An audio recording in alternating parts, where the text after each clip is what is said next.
There's been too many interviews from the garage tonight. I'm glad Krista was able to stay around with us and cover that action in the garage. We're getting down to it now, fellas.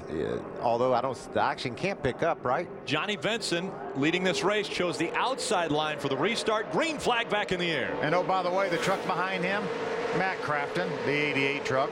Nelson Piquet Jr. started on the inside of the front row at Daytona on a restart. I bet he's thinking, oh, me, this is a lot more fun than I thought it was. What a nice job he's done. Certainly is. Carlos Contreras actually back in the 00 truck running in the 8th position. There's a name we haven't said yet. Yeah, that's the red truck right there going past our camera. Carlos was in that 2000 race the first time we came to Daytona, so he's a veteran. Hadn't run a lot lately, but he certainly knows his way around these tracks.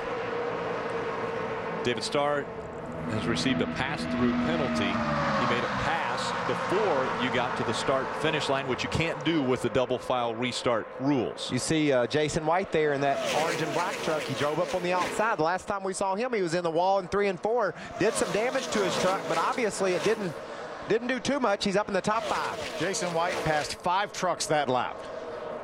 Again, Jason White so close to getting damage, but now it looks like that truck is racing up toward the front. How about Stacy Compton making the run on the outside? Todd Bodine's going to he's going to make it 3 wide off of 4. 3 wide coming off of 4. Off of 2. 2 number, and that's normally what we see coming off of 4. Todd Bodine makes the power move on the bottom of the track, and he moves up to the top spot. And he brought like 5 of his friends with him. Those guys went to the bottom and drug that whole line to the front. Johnny Benson says, I was leading, and where'd all my friends go? Yeah, Stacy Compton also is wondering what just happened. Look at these guys. Max Pappas moving up into the 6th spot now in that Geico Toyota Tundra. There's Stacy Compton. Remember, Johnny Benson, Stacy Compton were side by side for the lead. What, 1 lap ago? About a half a lap ago. And now Todd Bodine makes the power move to the bottom. Take a look at this. Johnny gets to wobbling a little bit on the bottom, Phil, and it took some of his momentum away, and Todd jumped on that opportunity.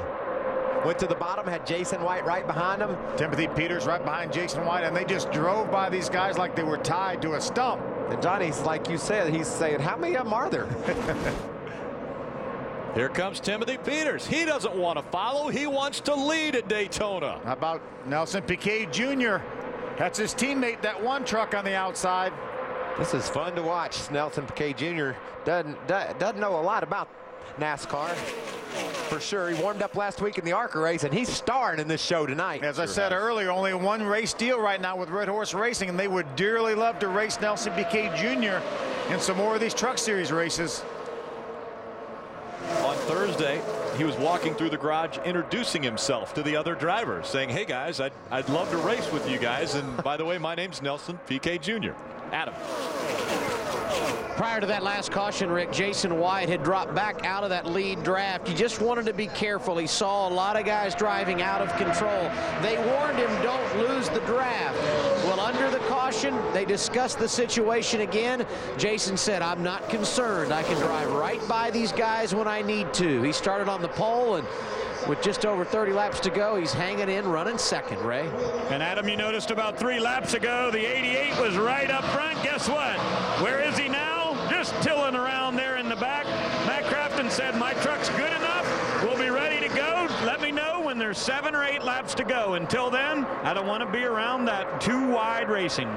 Wow, that's a bold move to think you can just go up through there with 7 or 8 to go. He's 6 seconds behind race leader, and I think he needs some help around this racetrack to get that type of gap closed. He's a little bit over optimistic with that statement.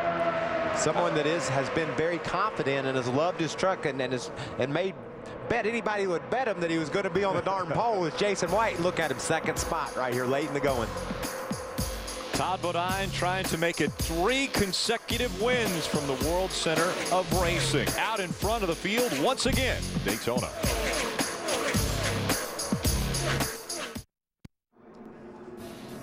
Welcome back. TireMonkey.com driver Mario Goslin has brought out our 6th caution of the night. Look at the damage to the front of this race truck. Yeah, tremendous amount of damage to that Chevrolet. He was racing well up into the top 10 in the lead draft. It came by the start-finish line last time in 7th. He and Nelson Piquet were all wadded together for some reason. I don't know if that had anything to do with it or not. Let's take a look. See him on the outside. On the inside of that. See there, he catches, just gets Nelson, and then up the track he goes. And that is so wild. At first it looked like maybe he was going to, some pretty significant contact to the inside wall. Looks like he was trying to get in line behind him, and then he couldn't get in line, and then they may have got hooked together or something. It's like it ran him up the, he got sideways a little bit there, and it runs him up the hill, and he just loses control. And look, this is a game of inches sometimes. This case, it's a couple of feet, but darn, if he could have just missed it there, he had a lot more room to slide after that. That was weird looking, wasn't it? Sure was. Tough break for Mario, though. Had a great run going on the heels of a great 6th place run at Talladega.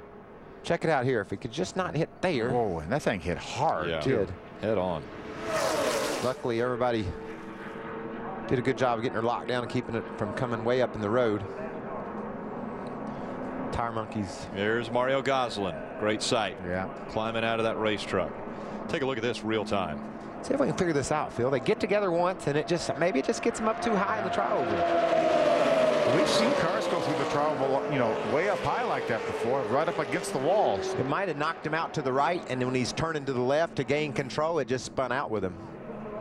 Here's another look here. Remember, that's Nelson Piquet on the inside. Looks like I thought Mario was going to try to get in that hole right there. Didn't quite make it. Hard contact with the inside wall. Hard to explain. And again, great to see Mario Goslin climb out of that race truck. Did a nice job of keeping those brakes held and not allowing that truck to slide back up into the outside wall in front of traffic. You're exactly right. We've seen that so many times before, but Mario was able to keep it down. Aaron's lucky dog will go to Taylor Malsom. And right now he is 7 laps down, and it will get one of those back, and he'll be 6 laps down. Taylor Malsom scored in the 19th position. Todd Bodine, Jason White, Timothy Peters, Max Pappas, and Stacy Compton are your top 5 at Daytona.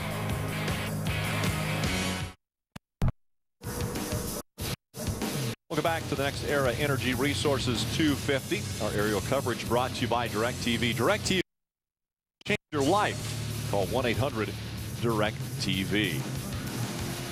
Coming up next on Speed, it is the final edition of Countdown to the Daytona 500. Joe Gibbs Racing, a behind-the-scenes look at what it takes to prepare for the biggest race in stock car racing.